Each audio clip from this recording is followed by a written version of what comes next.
Good evening, everyone. Hello, I am Kartikeya Tiwari from VIT Vellore.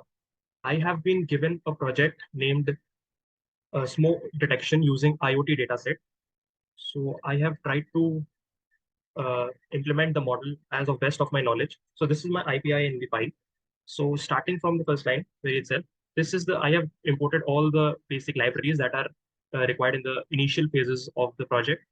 It's the NumPy, Pandas, and the sklearn using the sklearn model selection.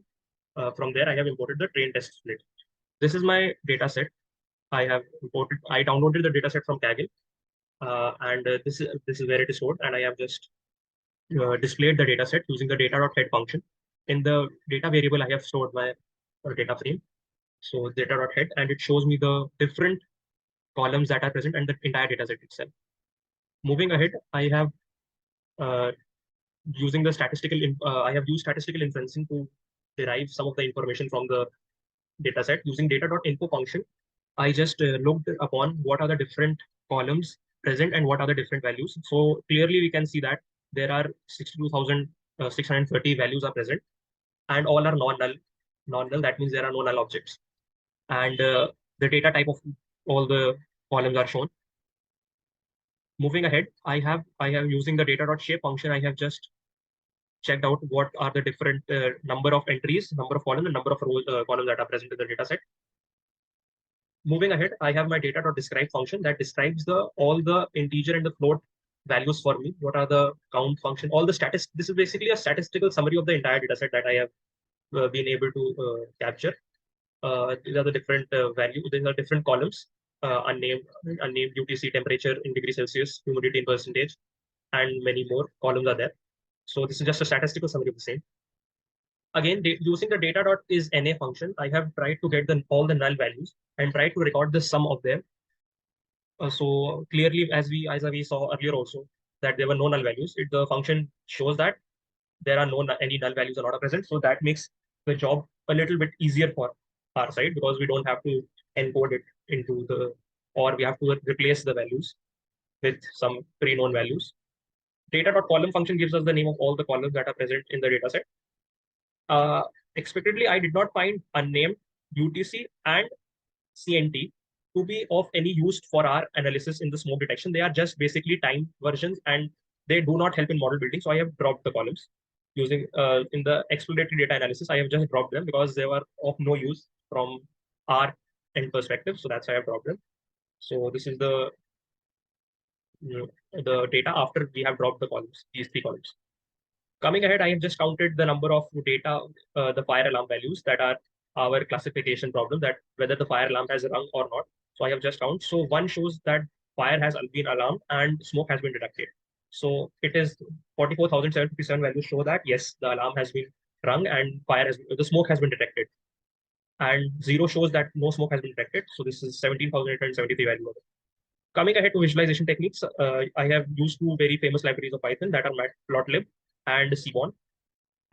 In this particular pie chart, I have tried to represent fire alarm and using the plot.py, I have recorded this value and 71.5% of the values say that alarm was detected and smoke was detected, alarm was wrong.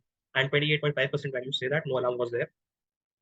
Moving ahead, using the density plot, this is also a univariate analysis. I have just tried to plot temperature versus density graph of the same. In this, I have using the Seaborn library and dist plot function of the Seaborn. I have plotted the temperature of the dataset, temperature column of the dataset, and this is the graph that we get, the density curve. Clearly, we can see that majority of the density is near 23 or approximately 23, 24. Moving ahead, I have again used a dist plot from the Seaborn library as previous case, but this time I have changed the column from temperature to pressure. In the pressure, we see the different values ranging from 930 to 940. We have seen the different pressure values in the data itself. This gives us a fair amount of idea that how is the pressure varying in the entire data set. So yeah, we can get an idea of the same. We could also get the idea from the above this data described. We could have got the mean of it, mean of the pressure. That would be around some 50% at 938. That's as I said. So in the density plot also we get near about 938.5. Moving ahead, this is a 2D variate analysis of the PM 1.0 versus PM 2.5. PM 1.0 are the particulate matter that are present in the atmosphere, and 2.5 and 1.0 represent the size of the particles that are present in the atmosphere. 2.5 represent the particulate matter that are less than 2.5 microns in size, and same for the 1.5. So it shows that as 1.0 is rising, 2.5 is also rising. This is a 2D variate analysis. Moving ahead, I have used the C1 library and the line plot. This shows the hydrogen present in the atmosphere versus the methanol that is very essential for the smoke detection sensors. So as the percentage of raw hydrogen is increasing, raw ethanol is also increasing. Moving ahead with the multivariate analysis. This is the multivariate analysis, and this is the heat map. And from the heat map, we can see the relation between uh, different columns of the entire data set. The green represent one, and it shows that there is a high chance of correlation between them.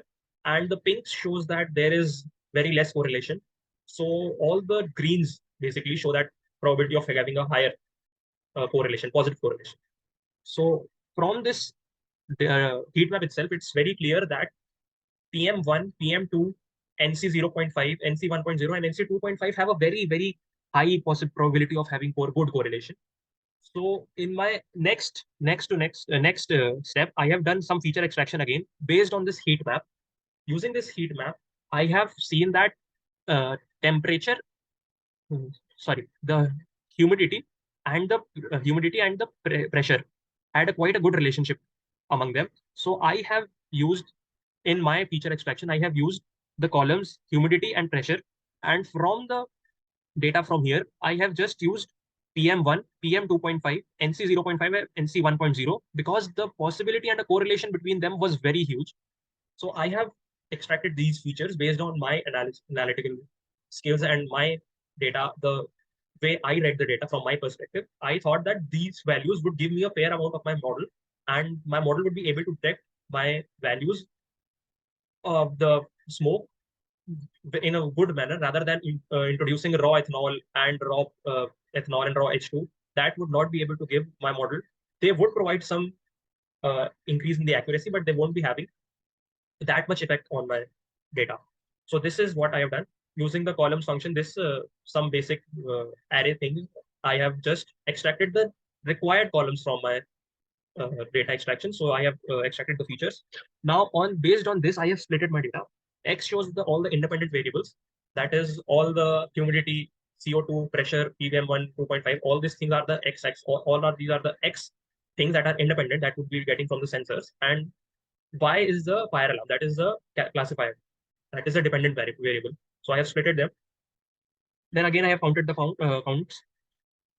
I found the counts to be a little bit imbalanced using a random oversamplifier sampler from IMD Learn. I have just oversampled the number of zeros, 65% up to 65% I have just randomly sampled. So this is my balanced data set. Using this, I have called this random oversamplifier and strategy sampling strategy 0.65. Before sampling, the counts were 44,757, 17,873. After I just balanced the data set, now it comes out to 44,757, the number of ones. And the number of zeros have been oversampled a little bit, and they have been brought up to 29,092. So I guess now there is a good amount of ones and zeros in the data set. So we are good to go. If we would have done equally both of them as we do in SMORE, that would give me a good amount of data set, and it would create oversampling of my model, overfitting. So that's why I did not do up to 44,727, and I have stopped it up to 29,000, and that's 65% of my data set.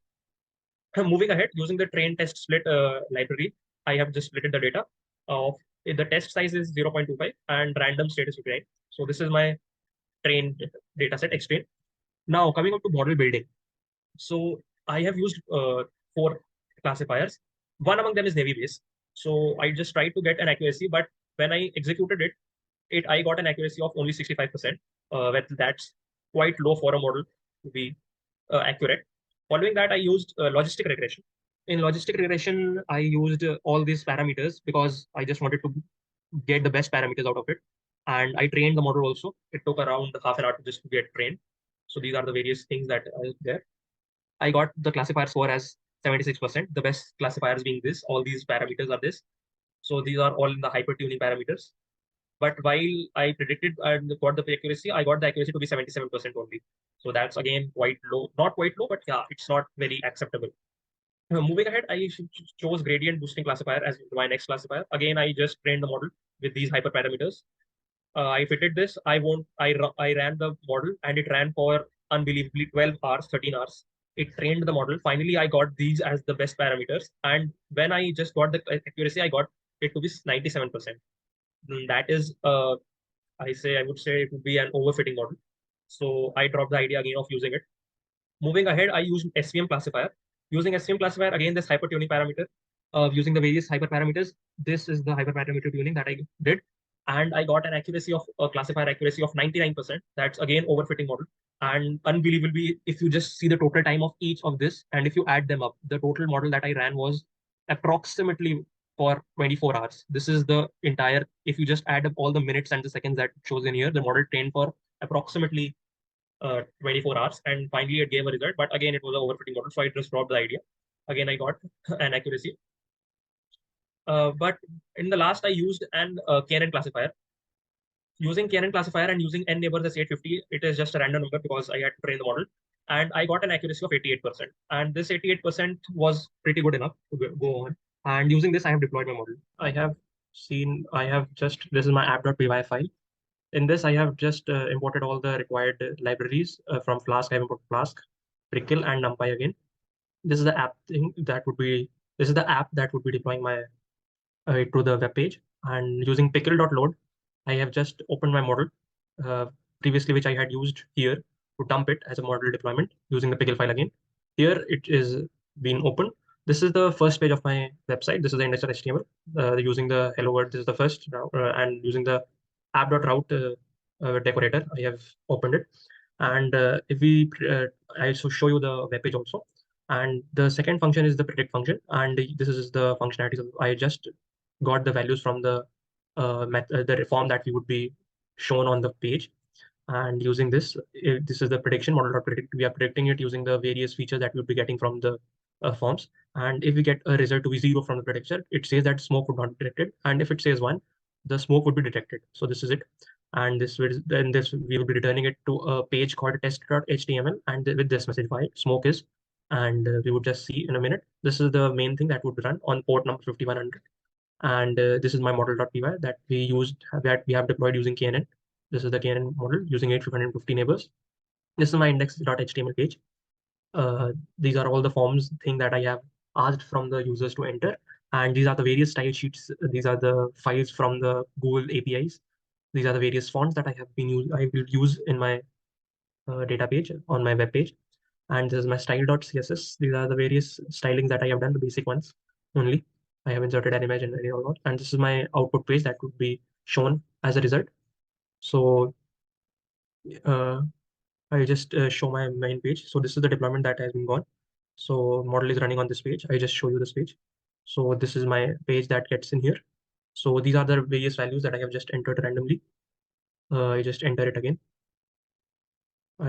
This is 56. Just let's enter to be 560. It's just not humidity can want percentage on this. It just shows just 60%. Humidity can be, let's say, 4098. These are just random numbers. I'm just entering. It should be just 938.5 would be good enough. 123 PKM value should be anything. 566, just anything. I just submit. So it says that smoke is not detected. I just also just try to enter values for uh, where it says that model. So these are the values that I would enter the details. It says 5.5. Just random numbers. I'm just sampling. I just entered random numbers, and the user would be entering all these numbers. So these are the random numbers: 65, 987, 9. As we say, enter, hit the submit button, we get from the classifier that yes, smoke has been detected from my classifier, and thus it says that our model is working fine. So yeah, this is all, everything is good. And if we just check in here in our debugger, we say that it says that it's a 200 HTTP post method. It's 200 error message says that everything is working fine, and we are good to ahead. And a warning is also being user warning is shown, but it doesn't matter. It's just a warning, not an error. So it's 200 status is there. It means that everything is working fine. So yeah, this was my model, and I hope that this model will help me solve all the industry problems. and it will work very fine in all given conditions. So thank you so much. I want to thank the Smart Interns team to give me such an idea, such a project to work on. And cheers, guys. Thank you so much.